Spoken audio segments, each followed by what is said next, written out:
Queridas irmãs, queridos irmãos, aqui conosco e conectados pelas redes sociais, formulo a todos votos de muita paz, a paz de nosso Senhor Jesus Cristo. Estudaremos agora uma das passagens mais belas, mais comoventes, mais simbólicas do Evangelho. A última Páscoa, a Santa Ceia. Sugiro que todos que possam abram o Evangelho em Lucas, capítulo 22, a partir do versículo 7. Como sempre, procederemos à leitura e às reflexões. A última Páscoa, a Santa Ceia. Chegou, porém, o dia dos pães sem fermento, em que importava sacrificar a Páscoa, e mandou a Pedro e a João, dizendo: Ide, preparai-nos a Páscoa, para que a comamos. E eles lhe disseram: Onde queres que a preparemos? E ele lhes disse: Eis que, quando entrardes na cidade, encontrareis um homem levando um cântaro de água. Segui-o até à casa em que ele entrar. E direis ao pai de família da casa: O mestre te diz: Onde está o aposento em que hei de comer a Páscoa com os meus discípulos? Então ele vos mostrará um grande cenáculo mobilado. Aí fazei preparativos. E indo eles, acharam como lhes havia dito. Assim prepararam a Páscoa. E chegada a hora, pôs-se à mesa, e com ele os 12 apóstolos. E disse-lhes: Desejei muito comer convosco esta Páscoa, antes que padeça. Porque vos digo que não a comerei mais, até que ela se cumpra no reino de Deus. Então, tomando o cálice e havendo dado graças, disse: Tomai-o e reparti-o entre vós.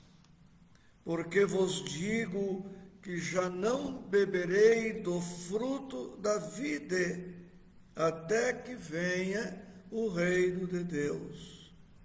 Então, tomando o pão e havendo dado graças, partiu-o e deu-lhe, dizendo: Isto é o meu corpo, que por vós é dado. Fazei isto em memória de mim.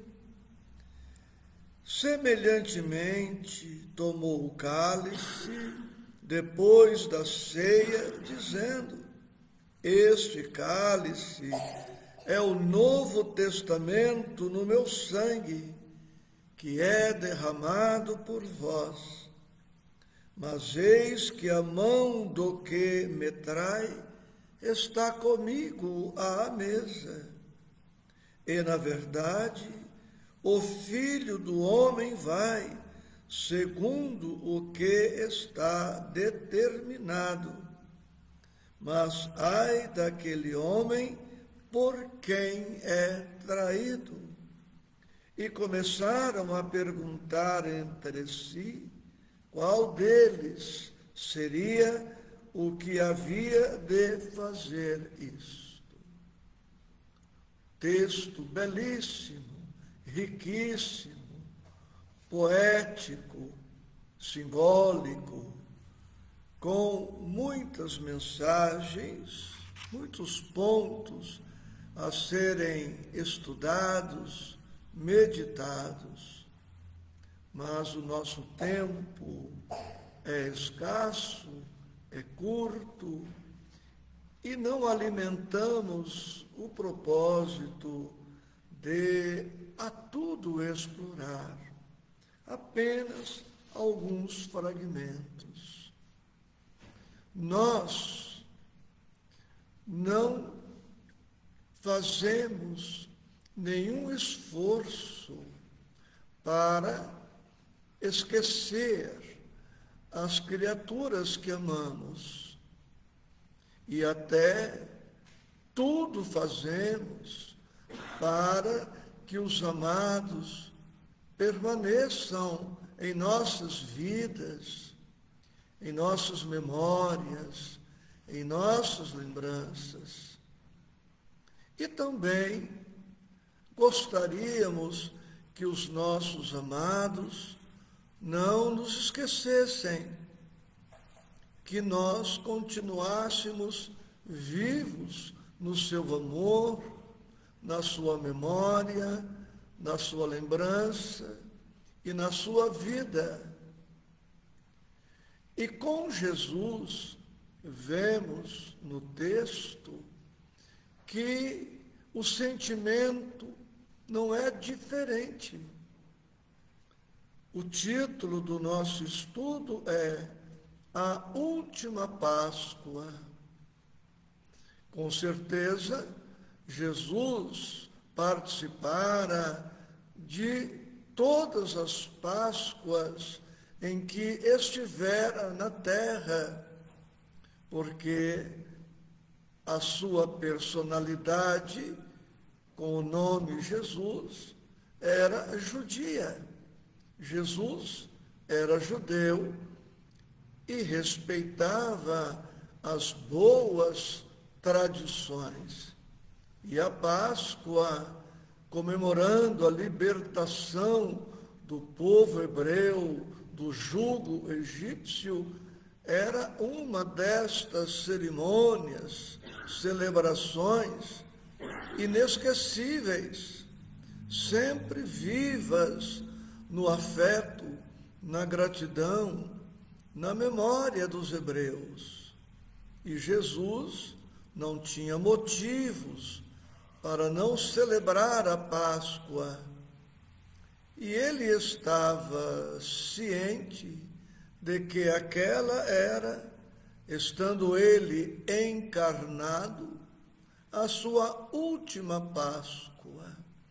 E ele queria, tanto do ponto de vista humano, quanto do ponto de vista divino, marcar a vida dos discípulos, para que os discípulos o recordassem sempre e transformasse a Santa Ceia em uma mensagem permanente de partilha, de solidariedade, de cooperação, de comunhão entre eles, os discípulos, e entre os discípulos e a humanidade, porque a Páscoa deixaria de ser um evento de natureza regional, exclusiva dos judeus, para se transformar com o tempo em uma celebração mundial, universal, atingindo assim a toda a humanidade de todos os tempos. Agora nós vamos buscar os versículos já lidos, fazendo breves apontamentos. Versículo 9, os discípulos perguntam a Jesus: onde queres que a preparemos?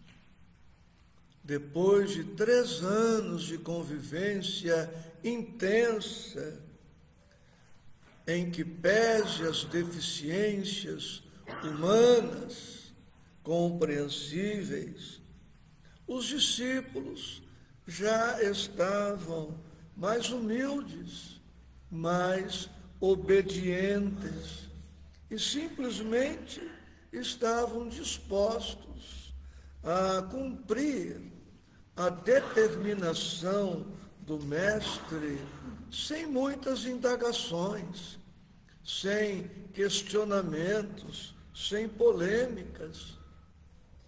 No versículo 8, vemos que Jesus manda a Pedro e a João. E João e Pedro, humildes, simplesmente obedecem. Estavam conscientes de que o Cristo era o Mestre, o Messias esperado. No versículo 10, Jesus diz para Pedro e João que quando eles entrassem na cidade, encontrariam um homem levando um cântaro de água, e passa para os 2 discípulos algumas orientações.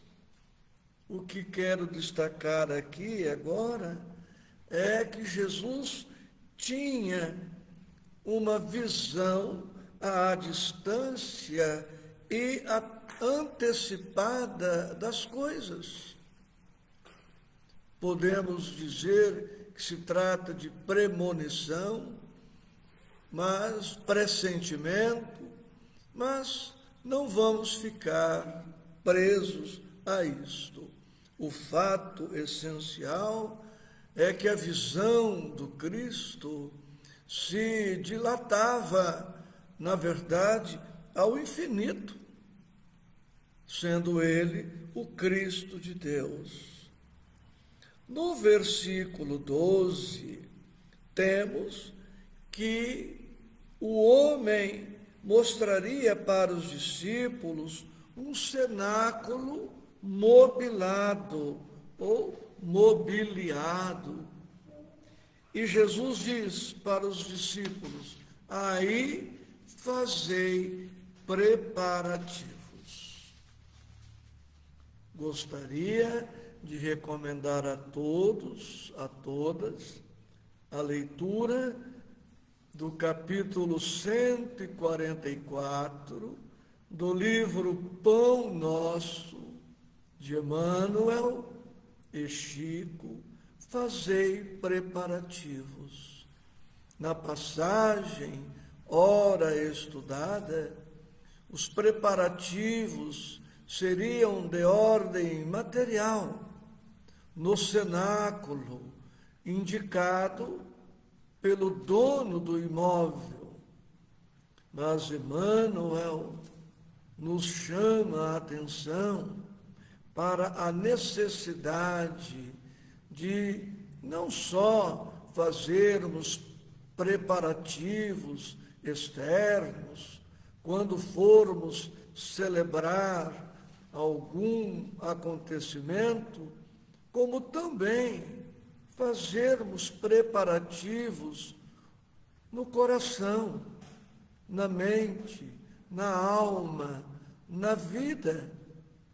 Não basta para a espiritualidade das nossas vidas, para a nossa paz, para a nossa felicidade, os preparativos de ordem material, como acontece, por exemplo, no Natal, Quantas ceias de Natal sem uma oração, sem que as pessoas se deem as mãos, limitando-se a comer e a beber, sem nenhuma cogitação em relação à espiritualidade.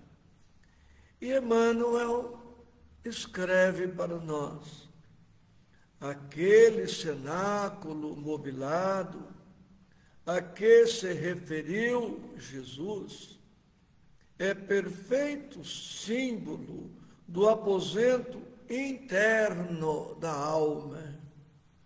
O homem simplesmente terrestre mantém-se na expectativa da morte orgânica. O homem espiritual espera o Mestre Divino para consolidar a redenção própria.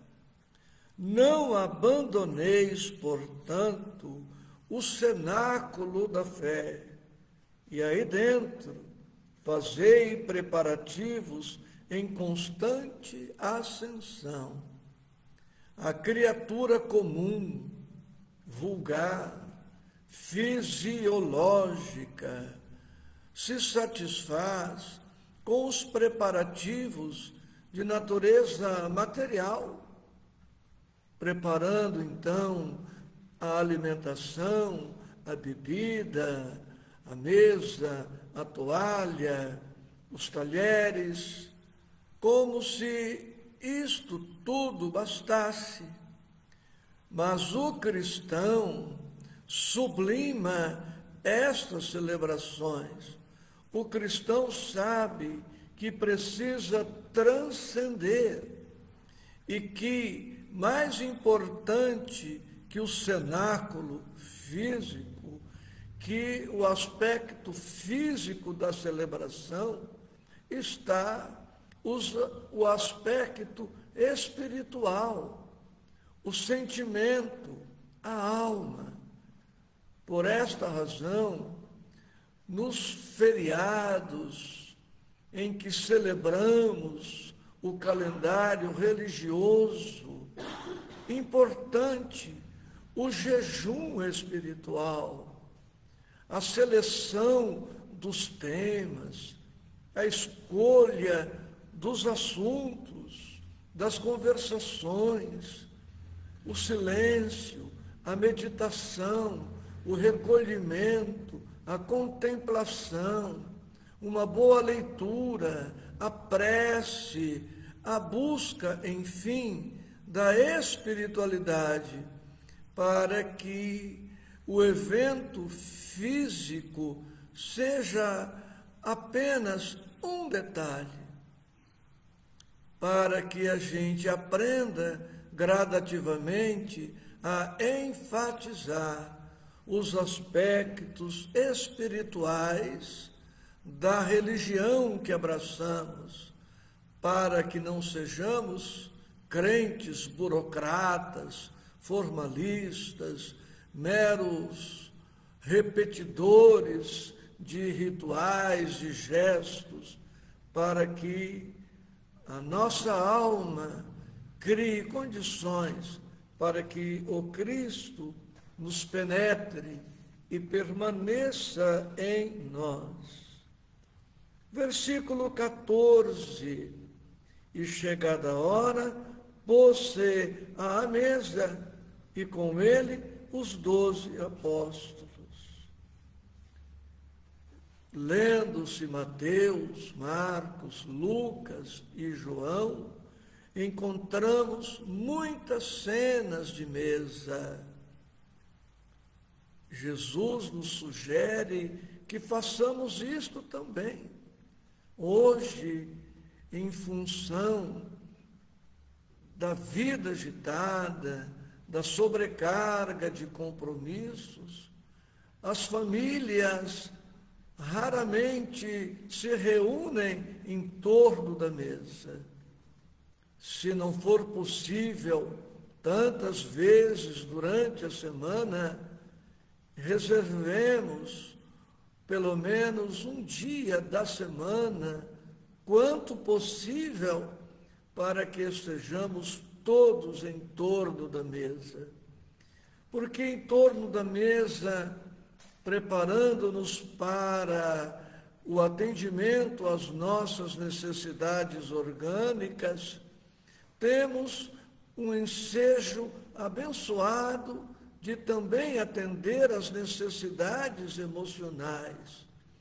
Os corações se desarmam, nós nos alegramos com a companhia dos afetos, com todos os preparativos, com o antes, o durante e o depois das refeições. Conversamos, rimos, recordamos fatos, rememoramos situações que merecem ser lembradas. Quanto possível, pois, resgatar esta prática antiga dos nossos pais, dos nossos avós. No versículo 15, diz Jesus: desejei muito comer convosco esta Páscoa, antes que padeça. Antes que padeça. Jesus, com a sua visão antecipada, com a sua capacidade mnemônica, estava ciente de tudo. E ele não se surpreendeu com absolutamente nada. Versículo 17, ele toma o cálice, dá graças e diz para os discípulos: tomai-o e reparti-o entre vós, e reparti-o entre vós.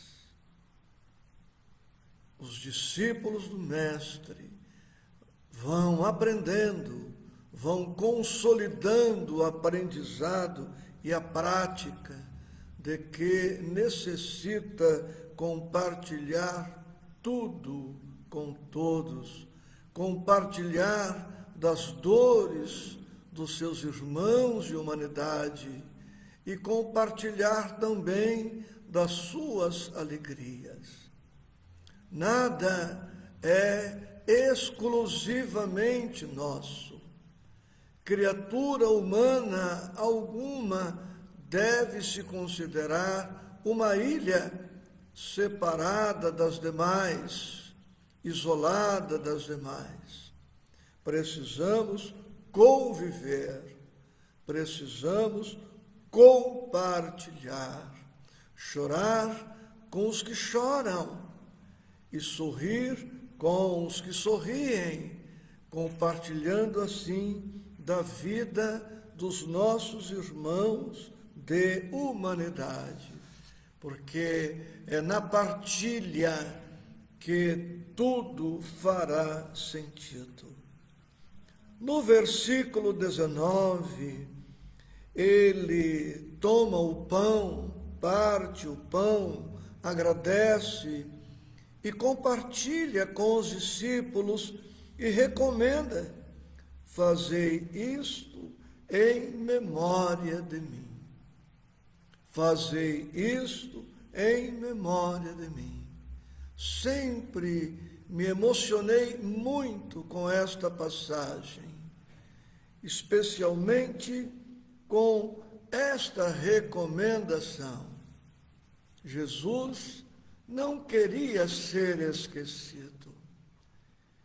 Imaginemos o estrago, o prejuízo que teria sido se aqueles 12 tivessem esquecido Jesus, se tivessem esquecido o Evangelho, se tivessem esquecido o compromisso, o sagrado compromisso que Jesus lhes confiara. Que seríamos nós? Quem seríamos nós? como estaríamos hoje? Em que condições éticas, morais, espirituais, sociais, econômicas, culturais estaria hoje a humanidade? Jesus queria ser lembrado, não por um sentimento egoístico de sua parte, não por uma vaidade de sua parte, porque não era esse o seu propósito. Em menor escala, eu gostaria de ser lembrado pelos companheiros aqui da instituição depois de minha partida. Se porventura eu deixar algo bom após a minha partida, eu gostaria que os companheiros dessem continuidade, ainda que imprimindo a característica deles, mas que não se perdesse os frutos de uma vida aqui na instituição. Diga-se o mesmo em relação à família consanguínea. Que deprimente é sabermos que fomos esquecidos ou que esquecemos. Recordar, portanto, os afetos é uma condição que tem grande significação. E não se trata de egoísmo, orgulho, vaidade. Queremos continuar vivos na memória, no afeto dos nossos amados, como eles continuarão vivos em nosso amor. Porque é esta memória, é esta lembrança viva que vai manter o elo, o vínculo, e que vão nos permitir mais tarde o reencontro, a retomada. Sem a memória, sem os laços, o que restará? Como retomaremos mais tarde uma história interrompida? As despedidas são inevitáveis num planeta como o nosso. As separações são inevitáveis por vezes em um planeta como o nosso. A viuvez é inevitável, mas isto não significa necessariamente ruptura, perda, desaparecimento. Invisibilidade não é ausência. E por esta razão, também neste quesito, precisamos fazer de Jesus o nosso modelo, o nosso guia. Ele queria permanecer no amor dos seus companheiros, como seus companheiros de discipulado inicial permaneceriam no seu amor. Porque é exatamente este sentimento que vai alimentar o testemunho, que vai alimentar a fé, que vai alimentar a continuidade do compromisso afetivo espiritual. A morte, portanto, do corpo não é o fim da história. Uma separação temporária não representa uma ruptura definitiva. Daqui a pouco, eis-nos reunidos novamente em algum lugar deste universo infinito, mas que não é assim tão grande ao ponto de nos perdermos uns dos outros. Então Jesus queria ser, na vida dos seus companheiros, uma lembrança permanente. No versículo 20, vemos que ele se refere ao vinho servido no cálice, e ele diz que é derramado por vós. Jesus nos ama até o sacrifício da própria vida. Não é o sangue de Jesus que nos salva, não é a morte do Cristo que nos salva, é a vida de Jesus que salva as nossas vidas. É o amor do Cristo que salva as nossas vidas. Ele não mede esforços para nos amar, submete-se a tudo por amor, na esperança de que, inspirados em sua divina exemplificação, também aprendamos gradativamente a amar até ao sacrifício. Versículo 21, Judas Iscariotes ali estava partilhando do pão, partilhando do vinho.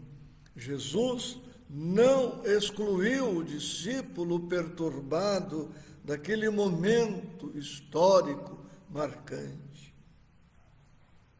O comportamento de Judas pertencia a Judas.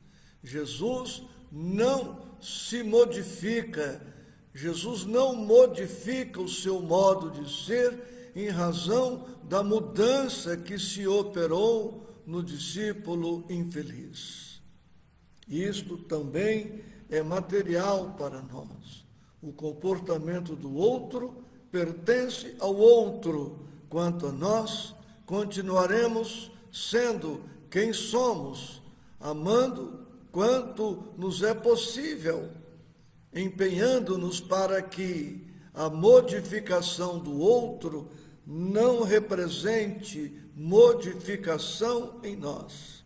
Se alguém não puder nos amar, não conseguir nos amar, amemo-lo nós, fazendo a nossa parte. 22, tudo rapidamente, porque o relógio nos pede término do estudo. 22, o Filho do Homem vai segundo o que está determinado. Estava certo que Jesus passaria por tudo o que passou.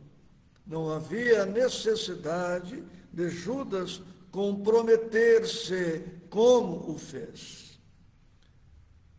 Versículo 23, Jesus diz no 22 que será traído, e no 23 vemos que os discípulos começam a se perguntar qual deles seria o que havia de o trair. Os discípulos começam a fazer esta pergunta: se seria ele, discípulo, e todos eles, por extensão, qual a lição a extrair? Já dissemos isto em estudo anterior. Em um determinado momento ou circunstância, sem nenhuma indelicadeza de minha parte, o traidor poderá ser eu.